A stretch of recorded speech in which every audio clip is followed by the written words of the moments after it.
Get the cheese to Sickbay. The doctor should look at it as soon as possible. Welcome back to the shipyard and another Get the Cheese to Sickbay. Today, Klingon ships. Specifically named ships.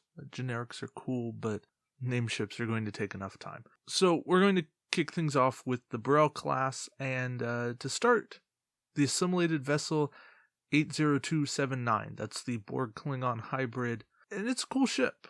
5134, 26 points. When attacking, you can spend 3 drone tokens to choose any number of your attack dice and re-roll them, even if they've already been re-rolled. Cool ability to get, a re-roll on top of a target lock or whatever. But the problem is, spending 3 drone tokens, huge cost, kills your captain skill, not enough ways to get drone tokens in the game. So 1 drone token for that would be a good enough cost that it works. Most captains with drone tokens you don't want to run anyways, so by choosing to run something that gives you drone tokens, you're sacrificing something in order to utilize the named ability. It's a cool named ship. Most people run the generic anyways because that named ability isn't very good. But yeah, that's the assimilated vessel. It's just too costly, so if we knock the drone cost down, I think it sees some play. Alright, now, the more traditional Brels. We've got the Chitang. Cool effect. I like it. I don't think it needs to change, so we're going to just move on to the Coronar. So this is a little spoof on the Reliant, except you also have to be cloaked. Downside is 90 arc only, so that's a little bit of a trade-off. If I have my druthers, I'm going to say at range 1 to 2, just to compensate for that 90 arc, as opposed to the 180 on the Reliant. And I think that's still a balanced trade, because you do have to be cloaked, and yeah, that's going to help you on the first pass, but it's not really going to help you on any other pass. Yeah, it's kind of nice to get a bonus attack die, but if you're cloaking just to get that extra die, then you're not getting quality unless you have something else to get you quality, and then you're spending more points to do that. So let's extend the range, and I think that gets us somewhere. The Ning Tao. This is another great named ability, and one I don't think needs to change. The Rotaran. Okay, this one I have 2 problems with. 1, the action. I don't think it needs to be an action. And 2, the you cannot attack this round. I might forgive it being an action if you could still attack, but both of those downfalls makes it completely worthless. So in a perfect world, I would say after you move, you may perform a second maneuver on your maneuver die with a speed of 1 or 2. If you do so, place an Ox power token beside your ship, and just leave it at that. But the more realistic compromise is to make that an action. Making it so you can't attack is completely ridiculous. Yeah, I want to just get rid of that. The Taral. Yeah, this one's okay. I just did the review on this, and I think where I'm at with this is I would rather add an evade result than roll 2 extra defense dice, because an evade result is guaranteed. 2 defense dice is a shot in the dark, and my expected evades with 2 defense dice is 0.75, and I don't like those odds. Let me guarantee an evade for an Ox. Core Ox Bird of Prey. It's not fantastic, but I'm okay. I could even say -2 defense dice, just to really put in the hurt, because you are cloaked. It's an okay ability. Here's what I'd like it to be, though. When you initiate an attack at range 1 while cloaked, not in the forward firing arc of the ship you attack, your opponent rolls no defense dice. So let's make it hyper situational, but then super good. And I think that would be a really cool effect. Something you have to work hard to make it happen, but when you do, it's like, oh yeah, I made that work. Because then you get around so many things. It's like having a reusable Nanclus for one ship, and that's a cool effect. Alright, the last Burrell, Cruja's Bird of Prey. Get rid of the action. and just let that be a persistent thing. There's no need for that to be an action. It's a special ability on a ship. It needs to just work. So let's let it just work. And then let's say if you do so, you take an aux power, or you have to disable something, a crew, even disable your captain. But let's make it passive but have some negative effect rather than requiring an action that I could use to put quality that might help me actually inflict that crit. Because the whole idea here is I want to make it hurt. I want to actually inflict the crit.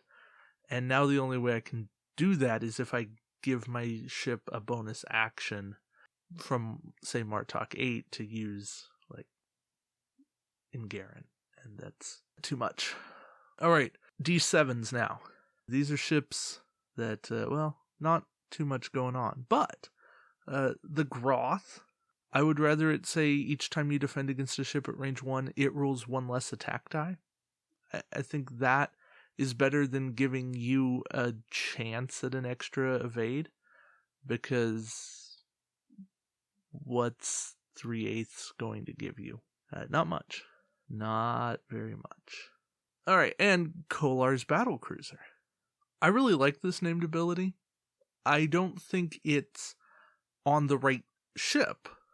I'd like to see it on a better ship, or I'd like to see this as a tech, but it's a good named ability. So I don't want to modify that in any way. Alright, Katingas. Katingas. They're okay. 4143s. They suffer from being 9090s with not the best maneuver dials in the game. But, they're okay. The Amar. That's a named ability that makes you go, well, I tried, I failed, maybe now I won't die. So, yeah, the biggest problem with the Amar is that it lacks a tech slot. I guess that's what I'd do. I'd give it a tech slot. The Bemoth. I like it. It's a neat named ability. It's something that catches your opponent off guard, so I don't want to fix that. Kronos 1. It's not very powerful, but it's a reasonable named ability. I don't see a huge need to fix it. The only thing I would add to this to make it a little bit more of a named ability is if they are in your forward firing arc, you also roll +1 defense die. Because then you see the attack coming. You can prepare for the attack. Is that really a difference maker? No, I'm not claiming it is. But I'm saying it would add a little oomph to the named ability. Alright, the Tong. I actually like the Tong for a named ability because it's flexible with a 4 attack and a 4 hull. The odds are somebody's got either a 5 attack or a 6 attack or a 5+ hull. And you're going to be able to shoot that and get 1 extra attack die. That's just probable. It's not guaranteed, but it's probable. I like the Tong. I think that's got potential. Alright, the Cavorts. First up, we've got the Brook. Get rid of the Aux power and just let that be a named ability. So it wants to be around a friendly ship, and if it is, it gets that bonus defense die. Plain, simple, we're good. The Hegta. Ultimately, I'm good with the Hegta because it gives the ability to one ship, and it lets that ship use it every time. The Hegta, it works. It could be better. It could be. It will live. The Karaga. So I struggled with this one. I don't think getting what amounts to a 6th defense die really makes a difference. I would say each time you defend while cloaked, gain 1 evade result. That way you're getting 5 dice, 6 at range 3, and a guaranteed evade. Maybe it's even roll 1 less defense die and add an evade result. Something like that. But I would even settle for, like, you can re-roll any of your dice. Something like that. Klingon Cloak is so fragile. It needs something that gives it a chance. So, That's what this is about. I want to add some guarantees rather than leave it up to a chance. All right, the last cavort, the paw. I don't want to change anything there. Clean bill of health. Cheng's Bird of Prey is its own fringe case. Kind of a Brel, but kind of not. This would be great if Klingon torpedoes were any good. It has a little bit of potential. I would also add something that gives me a tiny bit of quality with my torpedoes. 1 die reroll, 1 die setting a hit, something like that. Just to represent a little bit more of Chang's Bird of Prey coming in, hitting, and going, we're here. Alright, the Negvar. The nice thing here is you're hurting their durability for an action. You're not doing it permanently, but for the round. I've used this before, and I'll use it again, so I might as well use it here. I would like to set a hit and roll 2 attack dice. That way, I'm guaranteed to do something with my action, and there's no possible way I can waste my roll. Because a wasted action on something like this frustrates me to no end. If I spend my action, and I do one thing, 1 bit of damage, I'm good. Now, I always go, I should have done 2, I should have done 3. But that way, your expected results are 2, and then 3's like gravy. But you can expect 2. And then it's just bad luck if you don't get any hits, but you still get that 1. As it's written, you could just have a terrible roll and get nothing. And you have to go, well, I wasted my turn. And that's just a really sucky place to be. That's the fix on the Negvar. Keep the action exactly as is, except take your 3 dice, set 1 as a hit, roll the other 2. Alright, the Samra. We're picking up all the singletons. I'm great there, leaving it as is, because the Samra works as a named ability. If you don't understand how it works, think range 3, think core 6, and drawing fire to you, think adding evade dice, and that's where it's good. Alright, we're going to wrap things up with the Vorchas. First up, the Bortos. The first thing that needs to go, placing the Ox Power token. So then we have when defending during the modified defense dice step, you may reroll 1 of your defense dice. Okay, that could be okay, but we're trying to make things good. So how about when defending, before you roll your dice, you may set 1 of your dice to an evade result. If you do so, place an Ox Power token beside your ship. So we'll bring it back, but for a set evade, I think that's actually worth it. Then you can do it when you're not cloaked and you just guarantee yourself the evade.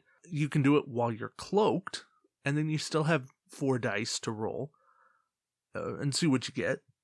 But this way, you're guaranteeing yourself an evade, and that's actually worth an Ox Power. The Dravana, it's good effect. It's a little pricey, but it's a good effect, especially since you get to choose what you're canceling.